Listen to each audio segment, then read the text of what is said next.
The last rays of the afternoon sun spilled like melted gold over the rolling fields of the Whitmore Canine Estate, a huge, perfect-looking property hidden deep in the silent hills of northern Texas. The light danced on the rooftops of rows and rows of sturdy kennels that stood tall along the fences. Each kennel was home to dogs that were not only bred but also trained with a precision so sharp it felt almost like the military. Every bark and every paw step seemed like it belonged to a world of strict rules, but tucked far away at the back of the estate, hidden behind layers of fences and warning signs, there was one cage that nobody liked to walk past.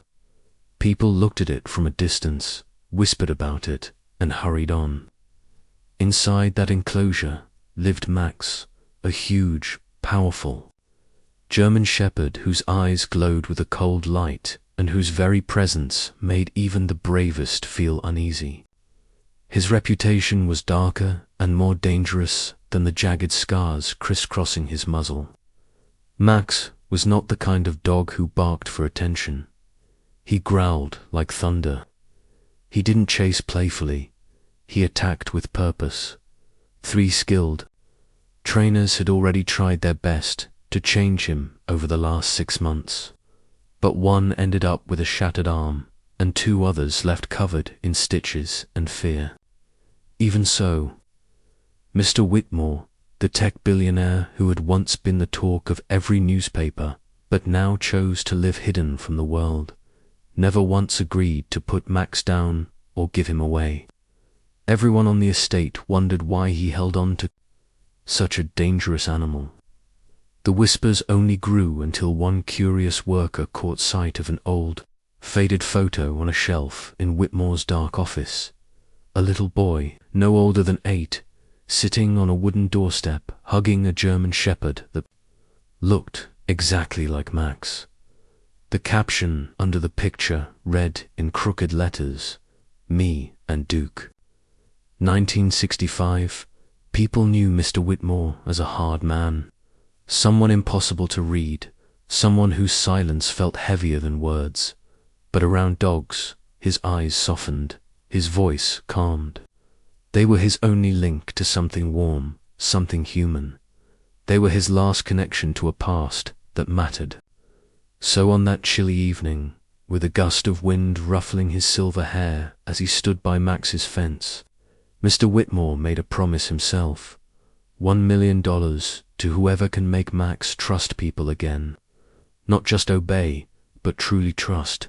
Be gentle, be kind. No one dared laugh at his words. They all knew he wasn't joking, and it wasn't about the money. It was about saving something Mr. Whitmore simply couldn't let go of. The last piece of love he had ever truly known. Meanwhile, miles away in the heart of a city too busy to care, Maya moved like a shadow. She was 12, but already carried the quiet sadness of someone far older. She slipped through crowds unseen, learned to curl up on cold concrete without letting her teeth chatter too loud, and asked for help with eyes alone because words often got her ignored. Each day, Maya drifted from street corners to parking lots, wiping dirty windshields with rags more holes than cloth, or holding out candy bars no one bought. Her tiny voice had become softer over the years, not because she was shy, but because when no one listens, you eventually stop talking. She remembered almost nothing about her parents, just a blur of gentle songs, the smell of cinnamon, a warm coat, memories long replaced by sleepless nights and an empty stomach that hurt more than bruises. One afternoon, as Maya crouched near a busy parking lot counting loose coins, she overheard 2 delivery drivers by their truck, that crazy old billionaires offering $1 million for some dog. One of them said, his voice loud with disbelief, "Not just any dog." The other added, "That shepherd's a demon," tore a grown man's arm apart. Maya's head lifted. She stayed perfectly still, ears sharp, eyes wide. Anyone who can make it friendly again gets the money, one of them finished. That night, she lay huddled under the rusted awning of an abandoned gas station, shivering, in her torn sweatshirt, but her mind wasn't on her hunger. It was stuck on that dog. She didn't care about $1 million. She couldn't even picture what $1 million looked like. But something about that animal so feared, so unreachable, echoed deep inside her chest. Maybe he needs someone like me, she thought, before the sun rose the next morning. Maya was up, breath fogging in the chilly dawn, a sense of purpose burning brighter than her hunger. She had no map or address, just a name she caught from the drivers, Whitmore Canine Estate. With broken sneakers tied tight and a plastic bottle slung over her shoulder, she began to walk. Her path wove through alleys littered with old cans, across train tracks humming with passing cars, and finally out toward the wide, silent fields. Some people she asked for directions shrugged, others laughed, some pointed vaguely toward the hills. Keep going past the fields, one old man said. It's far out there, kid. You're wasting your time. But Maya kept walking. By midday, the city's cracked sidewalks gave way to dusty roads, then dry yellowed grass swaying in the breeze. Her legs burned, her lips dried out and split, and twice she nearly turned back. But each time, something deep inside, a stubborn spark that refused to die, pushed her forward. As evening fell and the sky turned pink and orange, she finally reached a tall wooden gate guarded by iron bars and watched over by silent security cameras. Beyond it stretched rolling green hills and buildings too far to see clearly. She stood there, stomach empty, legs shaking, one hand resting against the cold metal fence. She whispered to herself, "I made it." She didn't know what she'd say, who'd listen, or what would happen next. But she had come every step alone, and that meant more than anything. The first time Maya knocked on the gate, her small fist rapped against the iron until it stung, but no one answered. She waited, with eyes darting over the quiet fields, breath held, until at last a tall, broad guard appeared. His uniform was crisp, his sunglasses reflected her dirt-streaked face right back at her. "What do you want, kid?" he barked. Her voice came out small but certain. "I heard about the dog. Max, I want to try." He let out a snort, not a laugh, a sound of disbelief. "You try with Max. That dog would tear you apart." He didn't open the gate, didn't even ask her name, just turned and walked away. But Maya didn't leave. That night, she curled up beside the gate, jacket zipped to her chin, arms wrapped tight around her knees as coyotes howled in the distance and the cold nipped her skin. The next morning, she was still there, eyes heavy, but unwavering.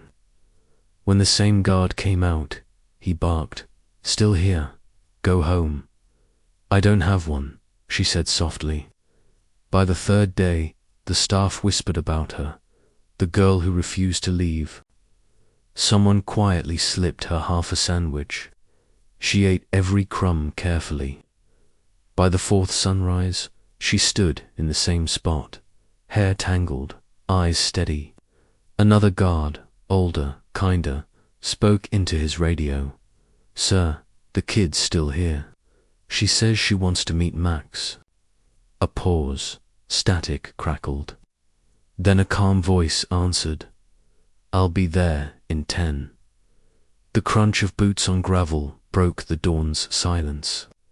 Maya didn't turn, she knew who it was. Mr. Whitmore walked toward her with a gravity that made the air feel heavy. He wore a long dark coat, silver hair pushed back, eyes sharp as glass. Without a word, he studied her from head to toe, as if trying to see through her. "You've been waiting," he said. She nodded. Why? Because no one can reach Max. Maybe that's why I should try. Whitmore's eyes narrowed. Something flickered in them, surprise or a buried memory. He's dangerous, he warned. I know, and you think you can help him. She shook her head slowly. I don't think he needs to be fixed. I think he just needs someone to stay. The silence stretched long and thin between them. Then, slowly, Mr. Whitmore took off his sunglasses, his eyes tired and fierce at once. He glanced over her shoulder to the distant kennels, then back at her. Be here at sunrise. You'll have one chance. Maya didn't thank him. She just nodded, steady, certain, as if she'd been waiting her whole life for this moment. Sun had barely lifted above the hills when Maya stepped into the open yard. The damp grass chilled her worn shoes. The cold bit through her thin hoodie, but her eyes never wavered. Across the field, handlers gathered, one walking to a corner of Max's enclosure where a thick, strong tether lay curled like a sleeping snake. Max hadn't been allowed free since he'd hurt his last trainer badly. Mr. Whitmore stood nearby, arms folded, face unreadable but watchful. The moment Max stepped out, the air changed. His coat shimmered black and grey over muscles tensed like coiled springs. His ears pointed, body rigid, teeth barely bared. The handler clipped the tether to his collar and jumped back, fear in his eyes. Max snarled deep in his chest, pulling against the chain with a force that rattled the earth. And Maya, she waited, quiet, steady.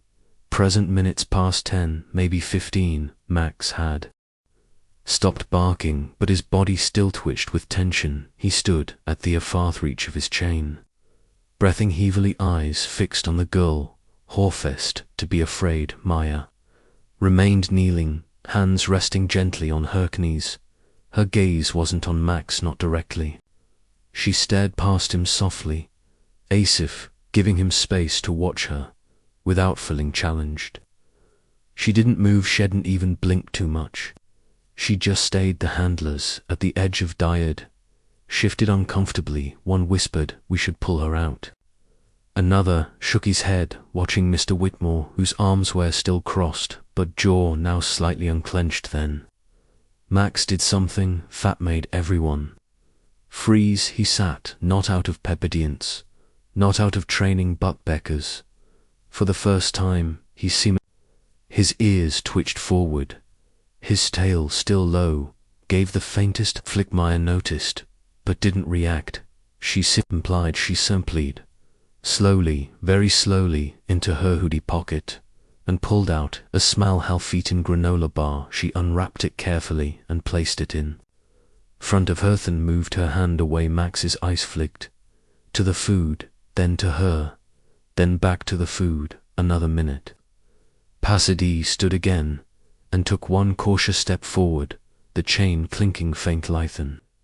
Another and another, until he reached the edge of the tether in Chesfrim, the granola bar, and from Maya head and snarl didn't growl.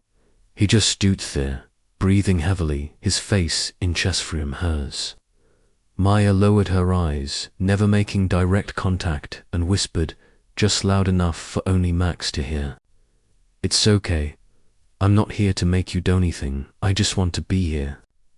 Something in Max shifted like a thread pulled loose from a long knot of fur. Sound of her voice, its softness, its lack of demand, it stirred something buried, a memory, maybe a forgotten warmth. It felt like the echo of a love he'dn't known then, lost, and suddenly hadn't feel the need to protect himself. Leaned down, took the granola bar and sat beside her, just like that. No forteno, fear, no commands, only stillness, only trust. Silence hung in the air. Long after Max sat beside her, no one moved. No one spoke, even the birds seemed to hold their breath. Mr. Whitmore stepped forwardsly, his shoes crunching over gravel guards. exchanged glances, unsure if they should follow the handler's lower red tear. Radio's something unspoken had shifted. He stopped a few feet away, high size, locked on the unlikely pair sitting in the morning light.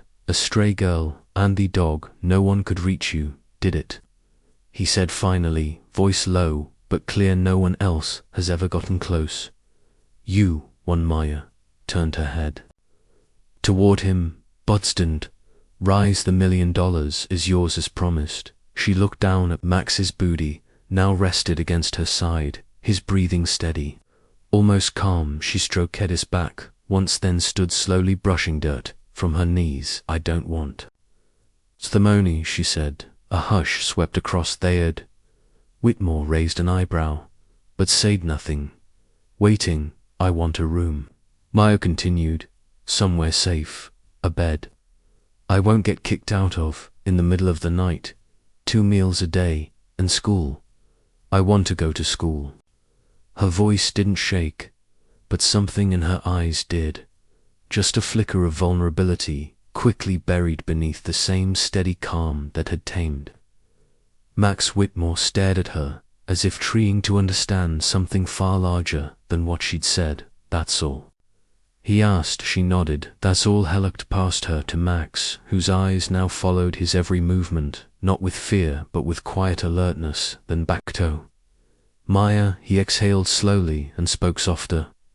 This time you'll live in the main house. We have an extra room. You'll eat with me, and we'll get you enrolled first thing tomorrow. Maya didn't cry, not out loud, but her shoulders relaxed for the first time in years. She gave a small nod. Thank you. Whitmore stepped forward, placing a hand on her shoulder. With surprising gentleness. You don't know what you've done here, he said. Not just for him, for me too. That night Maya slept in a real bed for the first time in her life.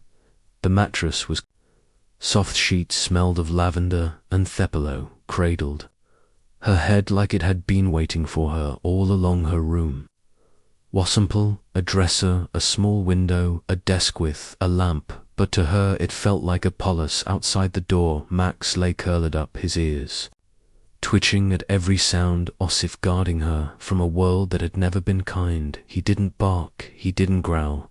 He just waited, as loyal and quietus.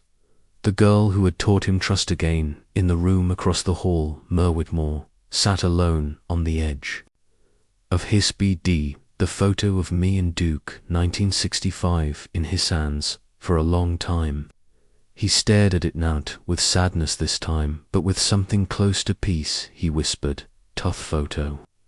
She didn't fix him, Shera reminded him. He was never broken. The next morning, Maya walked beside Whitmore, like she'd always belonged there, barefoot, calm, with Max trailing behind, like a shadow that had finally found its sin. No one questioned it, no one doubted it. Later that week, she was enrolled. In school, Whitmore had a new routine.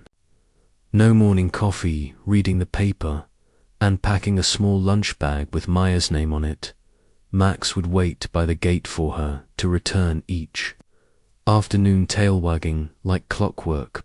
People in town started asking about the girl at the estate, the girl who changed the impossible dog, and when they heard Thestery, most just smiled and said, something's money can't fix.